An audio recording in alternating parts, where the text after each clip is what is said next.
ইন্নামাল মুমিনুনা আল্লাযীনা ইযা যুকিরাল্লাহ ওয়াজিলাত কুলুবুহুম ওয়া ইযা তুলিয়াত আলাইহিম আয়াতুহু যাদাতহুম ঈমানা। আল্লাহ তাআলা এই আয়াতের মধ্যে মুমিন মুসলমান যারা তাদের 5টা গুণের কথা বলেছেন। কয়টা গুণ? সবাই বলি কয়টা গুণ? 1 নাম্বার আল্লাহ তাআলা বলেন ইন্নামাল মুমিনুনা আল্লাযীনা ইযা যুকিরাল্লাহ, নিশ্চিতভাবে মুমিন হলো ওই ব্যক্তি ইন্নামাল মুমিনুনা আল্লাযীনা ইযা যুকিরাল্লাহ, যখন আল্লাহর নাম স্মরণ করা হবে মুহাব্বতের সাথে ওই ব্যক্তির অন্তরটা কেঁপে উঠবে। জোরে বলি সুবহানাল্লাহ। এই আয়াতের সংক্ষিপ্ত ব্যাখ্যা হলো এমন, এই ব্যক্তিটা প্রতিদিন আল্লাহ তাআলার নামটা জিকির করবে। জোরে বলি সুবহানাল্লাহ। অথচ এমন মুসলমান পাওয়া যাবে নামাজ পড়ে, রোজা রাখে, হজ করে, কিন্তু আল্লাহ তাআলার নামের জিকির করতে পারে না। কথা বলেন ঠিক কিনা?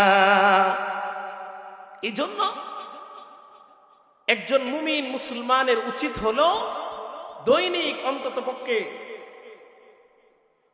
অল্প করে হলেও আল্লাহ তাআলার নামের কি করা? জিকির করা। কারণ এই আয়াতের মধ্যে আল্লাহ তাআলা বলেছেন একজন ব্যক্তি যখন ইমানদার হবে, ইমানদার হবে, ওই ব্যক্তিটা যখন মুমিন মুসলমান, ওই ব্যক্তি যদি 5টা কাজ করে তাহলে তাকে মুমিন বলা হবে। কি বলা হবে? মুমিন বলা হবে। 1 নাম্বার বললাম জিকির করবে। কি করবে? ইন্নামাল মুমিনুনা আল্লাযীনা ইযা যুকিরাল্লাহু ওয়াজিলাত কুলুবুহুম ওয়া ইযা তুলিয়াত আলাইহিম আয়াতুহু যাদাতুহুম ঈমানা। 2 নাম্বার এই মুমিনের কাজ হলো ওয়া ইযা তুলিয়াত আলাইহিম, তার সামনে যখন কোরআন তেলাওয়াত করা হবে, কোরআনের নসিহত করা হবে, কোরআন থেকে যখন তাফসীর করা হবে, ওই ব্যক্তির ঈমানটা বৃদ্ধি হবে। জুড়ে বলি সুবহানাল্লাহ। এই আয়াতের সংক্ষিপ্ত তাফসীর হলো ওয়া ইযা তুলিয়াত আলাইহিম আয়াতুহু, ওই ব্যক্তিটা দৈনিক কোরআন তেলাওয়াত করবে।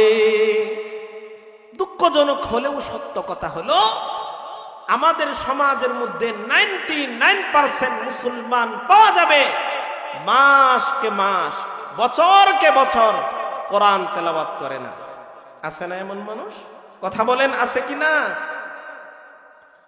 ঘরের মধ্যে সুকেসের ভিতরে ডিনার সেট, প্লেট এগুলো সাজিয়ে রাখে, আর সুকেসের উপরে গিলাপ ছাড়া, কাপড় ছাড়া কোরআন শরীফ রাখে। আমি কি ভুল বললাম কথাটা?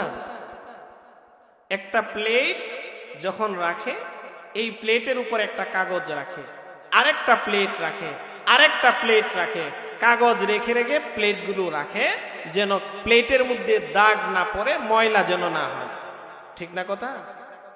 অথচ এই মুসলমানের ঘরের মধ্যে দেখা যাবে সুকেসের উপরে গিলাপ ছাড়া, কাপড় ছাড়া কোরআন রাখা আছে, মাসকে মাস পড়ে আছে ধুলাবালির মধ্যে। এখানে যদি বীজ রোপণ করা হয় গাছের চারা গজাবে। কথা বলেন ঠিক কিনা? অথচ আল্লাহ তাআলা বলেন মুমিনের 2 নাম্বার গুণ হলো ওয়া ইযা তুলিয়াত আলাইহিম আয়াতুহু যাদাতহুম ঈমানা, ওই ব্যক্তিটা কোরআন তেলাওয়াত করবে, ঈমান বৃদ্ধি করে দিবেন কে?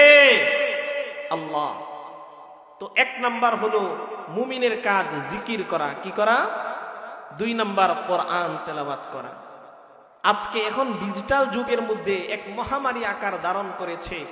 জওয়ান বুড়া, একবারে শিশু থেকে নিয়ে একবারে বৃদ্ধ পর্যন্ত সকলের হাতেই মোবাইল, বড় বড় মোবাইল। আছে না? কথা বলেন আছে কিনা?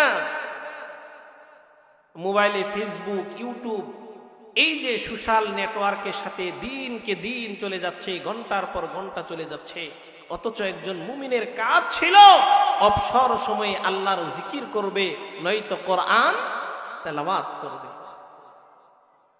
তো 3 নম্বরে আল্লাহ তাআলা বলেন ওয়া ইযা তুলিয়াত আলাইহিম আয়াতুহু যাদাতহুম ঈমানা ওয়া আলা রাব্বিহিম ইয়াতাওয়াক্কালুন।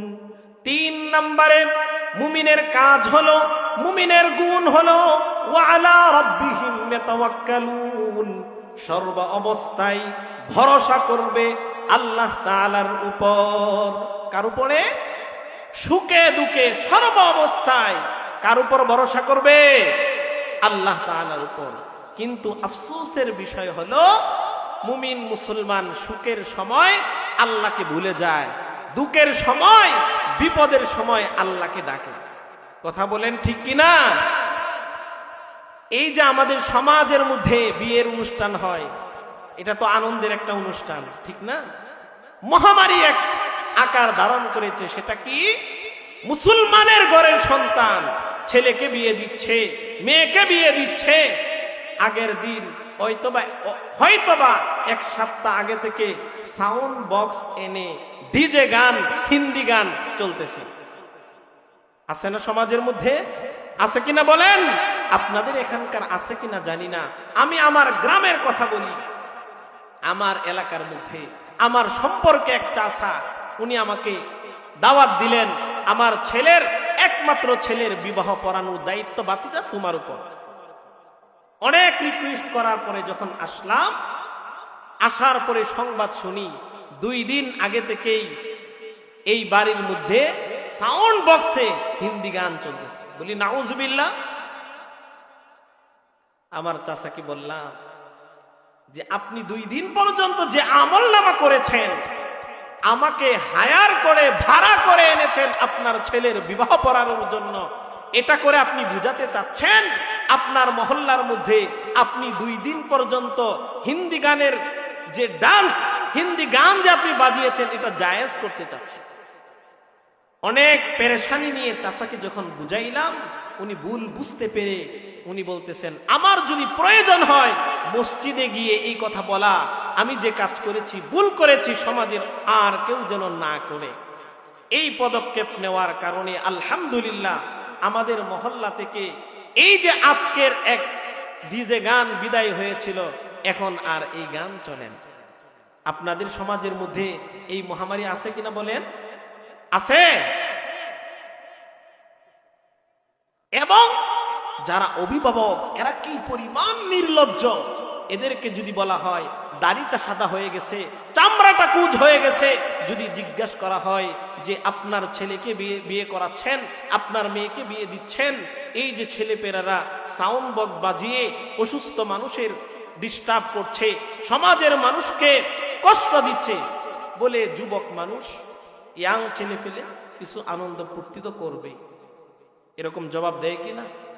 এরকম কমবক অভিভাবক যারা আছে, এরকম কমবক নির্লজ্জ অভিভাবক যারা আছেন, শোনেন, ময়দানে মাহশারের মধ্যে আপনার ছেলে বলবে, আপনার মেয়ে বলবে, এই আমার পিতাকে নিয়ে আসেন, আমার পিতার বুকের উপর পা দিয়ে এরপরে জাহান্নামে যাব। জুড়ে বলি নাউজুবিল্লাহ।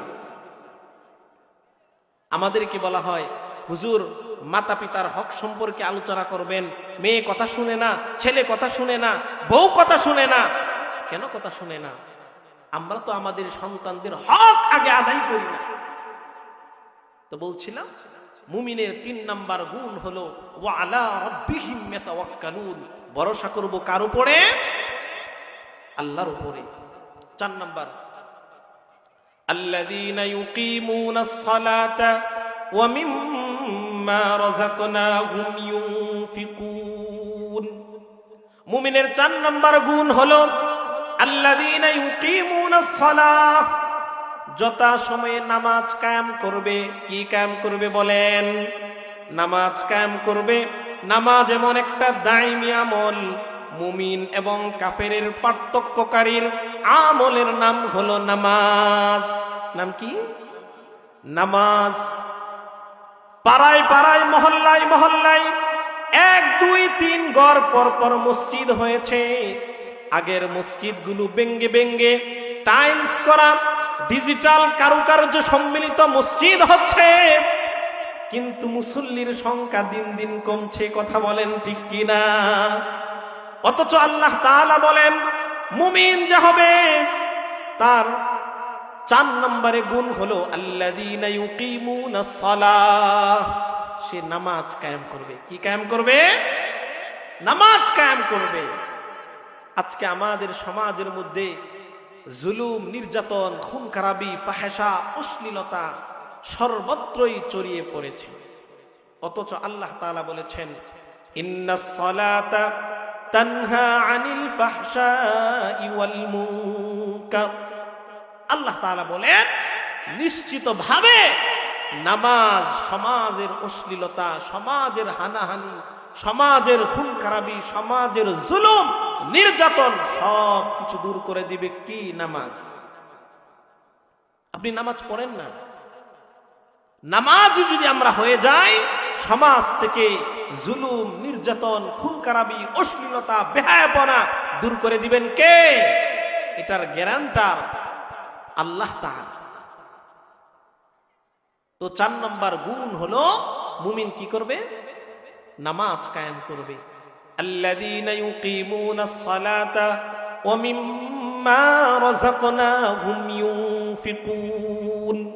5 নম্বর মুমিনের কাজ হলো আল্লাহ তাআলার দেওয়া রিজিক, আল্লাহ তাআলার দেওয়া সম্পদ, আল্লাহ তাআলার দেওয়া রিজিক এবং সম্পদ থেকে ব্যয় করবে আল্লাহর রাস্তায়। জুড়ে বলি সুবহানাল্লাহ। আল্লাহর রাস্তায় ব্যয় করবে, মসজিদে দান করবে, মাদ্রাসায় দান করবে, গরিব অসহায় মানুষ যারা আছে তাদেরকে তার সামর্থ্য অনুযায়ী দান সদকা করবে। কয়টা গুণের কথা বললাম? 5টা। সবাই জবাব দিবেন। 1 নাম্বার ইদা যুকিরাল্লাহ, আল্লাহ তাআলার জিকির করা। কি করা? জিকির করা। যদি যুবক ভাইদেরকে বলা হয় অথবা বুড়া বাবাদেরকে বলা হয় সকাল সন্ধ্যায় জিকির করবেন, জিকির করার সবচেয়ে সহজ পদ্ধতি হলো পকেটের মধ্যে একটা তাসবিহ রাখা। কি রাখা?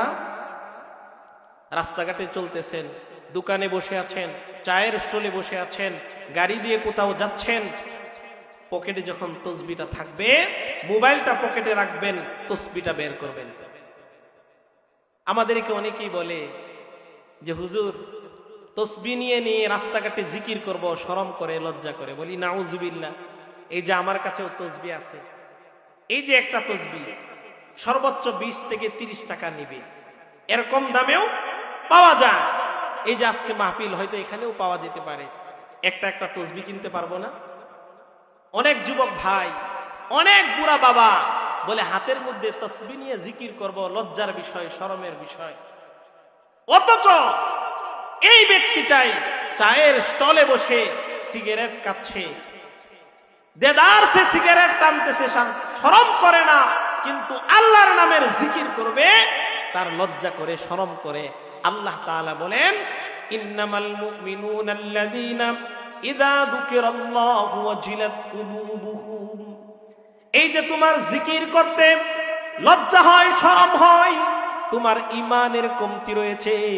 আল্লাহ বলেন তোমার 1 নাম্বার অ্যান্টিবায়োটিক, হায়ার অ্যান্টিবায়োটিক ঔষধ হলো আল্লাহর নামের জিকির করা। জোরে বলি সুবহানাল্লাহ। জিকির যখন তুমি করবে, তোমার ঈমানটা বৃদ্ধি করে দিবেন কে? আল্লাহ। তো 1 নাম্বার মুমিনের কাজ হলো জিকির করা। কি করা? জিকির করা। 2 নাম্বার মুমিনের কাজ হলো তেলাওয়াত করা। কি করা? তেলাওয়াত করা। 3 নাম্বার মুমিনের কাজ হলো সর্ব অবস্থায় আল্লাহ তাআলার উপর ভরসা করা। 4 নাম্বার একজন মুমিনের কাজ হলো নামাজ কায়েম করা। কি কায়েম করা? নামাজ কায়েম করা। 5 নাম্বার আল্লাহ তাআলার দেওয়া রিজিক, আল্লাহ তাআলার দেওয়া সম্পদ থেকে দান সদকা করা। কয়টা গুণের কথা বললাম? কয়টা গুণের কথা? জিকির, এরপরে কি? তেলাওয়াত। জিকির, সবাই বলি জিকির, তেলাওয়াত, ভরসা। জিকির, তেলাওয়াত, ভরসা, নামাজ, দান। এই 5টা গুণ যার মধ্যে পাওয়া যাবে, এই ব্যক্তিটা হচ্ছে মুমিন। এই ব্যক্তিটা কি? মুমিন। এটা আমার কোনো কথা না, আল্লাহ তাআলা পরের আয়াতে স্বয়ং রব্বুল ইজ্জাত ওয়াল জালাল সার্টিফিকেট দিচ্ছেন, সনদ দিচ্ছেন। উলাইকা হুমুল মুমিনুনা হাক্কা, উলাইকা হুমুল মুমিনুনা হাক্কা। ওই ব্যক্তিটাই হলো প্রকৃতপক্ষে সঠিক অর্থে ওই ব্যক্তিটা হচ্ছে মুমিন। জুড়ে বলি সুবহানাল্লাহ। এরপর আল্লাহ তাআলা বলেন এই 5 গুণওয়ালা ব্যক্তি, এই ব্যক্তিটা হলো প্রকৃতপক্ষে মুমিন। যারা মুমিন হবে আল্লাহ তাআলা তাদেরকে 3টা পুরস্কারে পুরস্কৃত করবেন। জুড়ে বলি সুবহানাল্লাহ। কয়টা পুরস্কারে? 3টা পুরস্কারে পুরস্কৃত করবেন। 1 নাম্বার আল্লাহ তাআলা বলেন লাহুম দারাজাতুন ইনদা রাব্বিহিম, ময়দানে মাহশারের মধ্যে আল্লাহ তাআলা ওই ব্যক্তির সম্মান ইজ্জত বাড়িয়ে দিবেন। 1 নাম্বার পুরস্কার লাহুম দারাজাতুন ইনদা রাব্বিহিম, রবের নিকট ওই ব্যক্তির মর্যাদা বাড়িয়ে দিবেন কে? সবাই বলি কে? 1 নাম্বার পুরস্কার আল্লাহ তাআলা ওই ব্যক্তির মর্যাদা কি করবেন? বাড়িয়ে দিবেন। 2 নাম্বার ওয়া মাগফিরাতুন ওয়া রিজকুন কারীম। 2 নাম্বার ওই ব্যক্তির পুরস্কার হলো ওই ব্যক্তিকে মাগফিরাত দান করবেন তথা ওই ব্যক্তিকে আল্লাহ তাআলা ক্ষমার ঘোষণা করে দিবেন। এমন কোন মানুষ পাওয়া যাবে না যেই ব্যক্তিটা জীবনে কোনোদিন গুনাহ করে নাই। এমন মানুষ পাওয়া যাবে যে গুনাহমুক্ত, অনিচ্ছাকৃত সত্ত্বেও আমাদের গুনাহ হয়ে যায়, হয় কিনা বলেন? বুখারীর বর্ণনা, আল্লাহ রাসূল সাল্লাল্লাহু আলাইহি ওয়াসাল্লাম এই যে জামানা চলছে, হাদিসের পরিভাষায় এই জামানাকে বলা হয় করিবুল কিয়ামা। কি বলা হয়? সবাই জবাব দিয়ে কি বলা হয়? করিবুল কিয়ামা, অর্থাৎ কিয়ামতের নিকটবর্তী সময়। আল্লাহ রাসূল সাল্লাল্লাহু আলাইহি ওয়াসাল্লাম অন্য হাদিসের মধ্যে বলেছেন বুইসতু আনা ওয়াস সাআতু কাহাতাইন। আল্লাহ রাসূল এই যে 2টা আঙ্গুল ইশারা করেছেন, আমি এবং কিয়ামত এই 2 আঙ্গুলের মতো। অর্থাৎ আল্লাহ রাসূল বুঝাতে চাইলেন এই 2টা আঙ্গুল যেমন পাশাপাশি, নাকি দূরত্ব আছে? পাশাপাশি। আমি যেহেতু চলে এসেছি, আমার একবারেই নিকটবর্তী কিয়ামত। আল্লাহ রাসূল এই দুনিয়া থেকে চলে গেছেন 1433 বছর আগে। কত বছর আগে?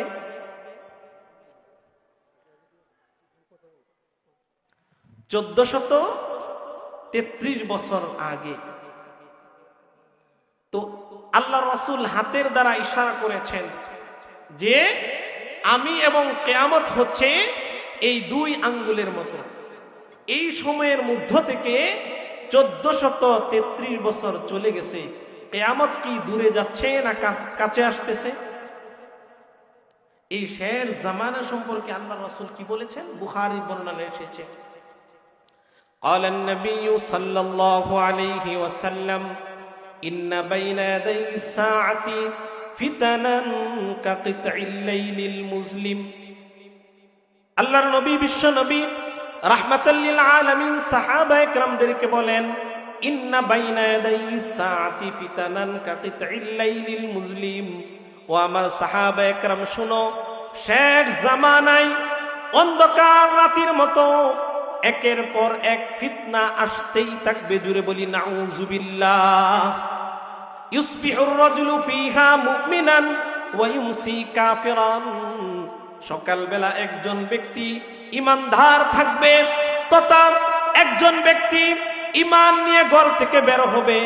ওয়া ইউমসি কাফিরা, বিকাল বেলা ওই ব্যক্তিটা বেঈমান হয়ে যাবে। জুড়ে বলি নাউযুবিল্লাহ। বুখারীর বর্ণনায় এসেছে ওয়া ইউমসি মুমিনান ওয়া ইউসবিহু কাফিরান। বিকাল বেলা একজন ব্যক্তি ইমানদার থাকবে তথা ঈমান নিয়ে ঘরে প্রবেশ করবে। ওয়া ইউসবিহু কাফিরান, সকাল বেলা ওই ব্যক্তিটা বেঈমান হয়ে যাবে। জুরে বলি নাউযুবিল্লাহ। এই হাদিসের শেষেই আল্লাহ রাসূল সাল্লাল্লাহু আলাইহি ওয়াসাল্লাম বলেন যেই ব্যক্তিটা ঘরে বসা থাকবে ওই ব্যক্তিটা নিরাপদ থাকবে, বসা ব্যক্তিটা দাঁড়ানো ব্যক্তি থেকে উত্তম হবে, এবং দাঁড়ানো ব্যক্তিটা হেঁটে চলা ব্যক্তি থেকে উত্তম হবে। জুড়ে বলি সুবহানাল্লাহ।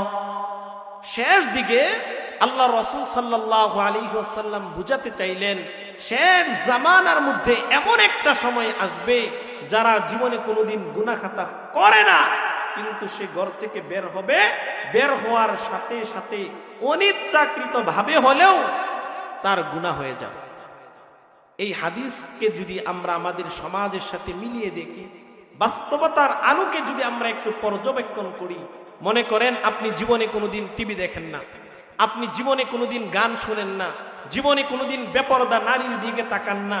ধরেন আপনার জরুরত হয়েছে, আপনি দোকানে এসেছেন, সাথেই আপনার বন্ধুর সাথে দেখা, আপনার সহপাঠীর সাথে দেখা, বলল যে বন্ধু চলো একটু চায়ের স্টলে যাই।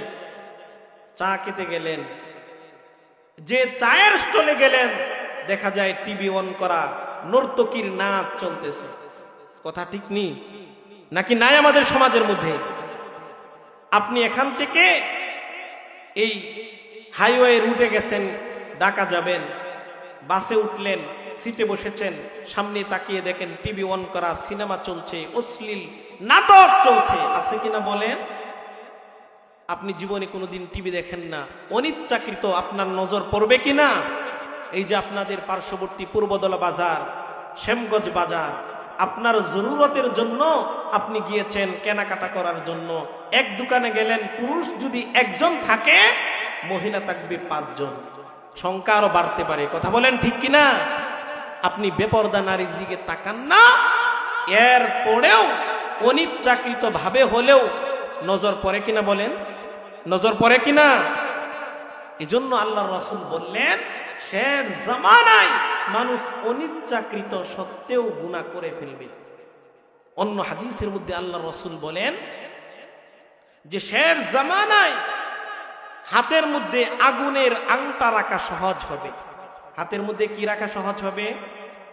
একটু জবাব দেই, কি রাখা সহজ হবে? আগুনের আংটা আমরা চিনি তো নাকি? এটা কি রাখা সহজ না কঠিন? আগুনের আংটা আমরা কি হাতের মধ্যে রাখতে পারবো? আল্লাহ রাসূল বলেছেন, আস-সাবরু ফিহা কাকবজিন আলাল জামরি। ও আমার সাহাবায়ে কেরাম শোনো, শেষ জামানার মধ্যে মানুষের ঈমান রাখা এত পরিমাণ কঠিন হবে। আস-সাবরু ফিহা কাকবজিন আলাল জামরি। একজন ব্যক্তি হাতের আঙ্গুলের মধ্যে, হাতের তালুর মধ্যে আগুনের আংটা রাখা তার জন্য সহজ হবে, কিন্তু ঈমান রাখাটা কঠিন হয়ে যাবে। জুড়ে বলি নাউযুবিল্লাহ। তবে এই শেষ জামানার উম্মতদের জন্য আল্লাহর রাসূল সাল্লাল্লাহু আলাইহি ওয়াসাল্লাম কিছু ভালো সংবাদ শুনিয়েছেন। ভালো সংবাদটা কি? আল্লাহর রাসূল সাল্লাল্লাহু আলাইহি ওয়াসাল্লাম বলেন, এই ফিতনা ফাসাদের সময়ের মধ্যেও যদি কোন ব্যক্তি ঈমান নিয়ে আমল করতে পারে, একজন ব্যক্তি আমল করবে, আল্লাহর রাসূল বলেন ওই ব্যক্তির আমল নামার মধ্যে 50 জন ব্যক্তি আমল করলে যেই সওয়াব হবে, ওই পরিমাণ সওয়াব আল্লাহ তাআলা দিয়ে দিবেন। জুড়ে বলি সুবহানাল্লাহ। আল্লাহ রাসূল সাল্লাল্লাহু আলাইহি ওয়াসাল্লামের কাছে সাহাবায়ে কেরাম প্রশ্ন করলেন, ওগো আল্লাহর রাসূল, এই যে 50 জন লোকের কথা বললেন, এই 50 জন ব্যক্তি কি শেষ জামানার 50 জন নাকি আমাদের মতো সাহাবায়ে কেরাম পর্যন্ত 50 জন? আল্লাহর রাসূল বলেন, ও আমার সাহাবায়ে কেরাম শোনো, শেষ জামানার 50 জন না, তোমাদের মতো, আবু বকরের মতো, উমরের মতো, উসমানের মতো 50 জন ব্যক্তি আমল করলে যেই সওয়াব হবে, ওই ব্যক্তি আমল করবে, তার সমপরিমাণ সওয়াব আমি দিয়ে দিব। জুড়ে বলি সুবহানাল্লাহ। তো আমি প্রথম যে আয়াত তেলাওয়াত করেছিলাম মনে আছে না? আল্লাহ তাআলা বলেন, ইয়া আইয়ুহান নাসুত্তাকু রাব্বাকুম ইন্না যালজালাতাস সাআতি শাইউন আযীম। আল্লাহ তাআলা বলেন, ও দুনিয়ার মানুষ, ইয়া আইয়ুহান নাসুত্তাকু রাব্বাকুম, তোমরা তোমাদের রবকে ভয় করো। আমাদের রবকে। আল্লাহ তাআলা এরপরে বলেন, ইন্না জালজালাতাস সাআতি শাইউন আযীম, কিয়ামতের বিভীষিকা হবে বড় ভয়ঙ্কর। ইয়াউমা তারাউনাহা, ওগো নবীজি আপনি সেই দিন দেখবেন, ইয়াউমা তারাউনাহা তাযহালু কুল্লু মুরদিআতিন আম্মা আরদাআত ওয়া তাদাউ কুল্লু যাতি হামলিন হাইদিন, গর্ভবতী একজন মহিলা তার গর্ভপাত হয়ে যাবে, তার কোনো খবর থাকবে না। একজন দুগ্ধপুষ্য শিশুকে তার মা দুধ পান করাইতে ভুলে যাবে। ওমা হুম বিসুকারা, এরপর আল্লাহ তাআলা বলেন প্রত্যেকটা ব্যক্তি নেশাগ্রস্তের ন্যায় দৌড়াতে থাকবে। জুড়ে বলি নাউযুবিল্লাহ। ওয়া তারান নাসা সুকারা ওমা হুম বিসুকারা, এরপর আল্লাহ বলেন ও আমার নবীজি এরা প্রকৃতপক্ষে নেশাগ্রস্ত নয়, কিন্তু এরপরেও এরা নেশাগ্রস্তের মতো কেন হয়ে যাবে? ওয়ালাকিন্না আযাবাল্লাহি শাদীদ, আল্লাহ তাআলার আযাবের ভয়ে ওই ব্যক্তিটা নেশাগ্রস্তের মতো হয়ে যাবে। জুড়ে বলি নাউযুবিল্লাহ। তাহলে আল্লাহ তাআলা এই আয়াতের মধ্যে সংক্ষেপ কথা হলো বলছেন তোমরা আমাকে ভয় করো। কাকে ভয় করার কথা বলেছেন? আল্লাহকে। এরপর আল্লাহ তাআলা এখানে উপমা দিয়েছেন, শাস্তির কথা তো পরের হিসাব, কিয়ামত যে সংগঠিত হবে, কিয়ামতের যে জালজালা, কিয়ামতের যে বিভীষিকাময় অবস্থা হবে, এই অবস্থা দেখার পরে একজন দুগ্ধপুষ্য শিশু তার মা তাকে দুধ পান করাইতে ভুলে যাবে, একজন গর্ভবতী মহিলা তার গর্ভপাত হয়ে যাবে, তার কোনো খোঁজ খবর থাকবে না। সাধারণ মানুষ যারা আছে এরা নেশাগ্রস্ত নেই দৌড়াতে থাকবে। আল্লাহ বলেন এরা নেশাগ্রস্ত নয়, ওয়ালাকিন্না আযাবাল্লাহি শাদীদ, এই কিয়ামতের বিভীষিকা দেখার পরে এরা নেশাগ্রস্ত পাগলের মতো হয়ে যাবে। তো এক নম্বর কথা হলো আল্লাহ তাআলা বলছেন আমাকে ভয় করো। কি করো? সবাই বলি কি করো? ভয় করো। এই যে কিয়ামতের এই বিভীষিকাময় অবস্থা যখন হয়ে যাবে, কিয়ামত যখন সংগঠিত হয়ে যাবে, ওই সময়ের মধ্যেও আল্লাহ তাআলার একটা নিরাপদ জায়গা থাকবে। আল্লাহ তাআলার কি থাকবে?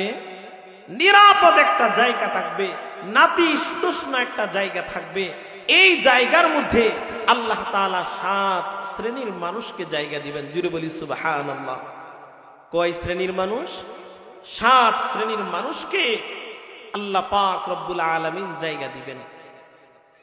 এই আলোচনা শোনার আগে আমরা সবাই ফিকির করতে থাকি, এই 7 শ্রেণীর অন্তর্ভুক্ত আমি যদি থাকি, আমৃত্যু এই 7 জিনিসকে ধরে রাখবো, পারবো না ইনশাআল্লাহ।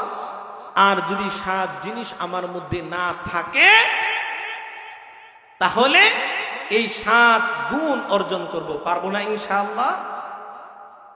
1 নাম্বার আল্লাহর রাসূল বলেন আল ইমামুল আদিল। এই কঠিন মুসিবতের মধ্যে 7 শ্রেণীর মধ্যে এক শ্রেণী যাদেরকে আল্লাহ তাআলা তার আরশের ছায়ার মধ্যে স্থান দিবেন, 1 নাম্বার আল ইমামুল আদিল, ন্যায়পরায়ণ শাসক। কি শাসক? সবাই কথা বলি, কি শাসক? ন্যায়পরায়ণ শাসক যারা হবে, আল্লাহ তাআলা এই মুসিবতের সময় এই শ্রেণীর অন্তর্ভুক্ত যারা ন্যায়পরায়ণ শাসক যারা, তাদেরকে আল্লাহ তাআলার নিরাপদ যে জায়গা আছে ওই জায়গার মধ্যে স্থান দিবেন। এখন প্রশ্ন হলো ন্যায়পরায়ণ শাসক কারা? প্রশ্ন আসে না? কথা বলেন, আসে কিনা? আমাদের এই সমাজের মধ্যে, এই দেশের মধ্যে এমনও তো আমরা শাসক পেয়েছি যারা 5 ওয়াক্তের জায়গায় 17 ওয়াক্ত নামাজ পড়ে, তাহাজ্জুদের নামাজ মিস হয় না, তাসবিহাত থেকে সরে না, কিন্তু আলেমদের উপর জুলুম নির্যাতন করতে দ্বিধাবোধ করে না। আছে কিনা বলেন? তাহাজ্জুদের নামাজ দিয়ে সে রাষ্ট্র চালায়, কিন্তু জাতির রাহবার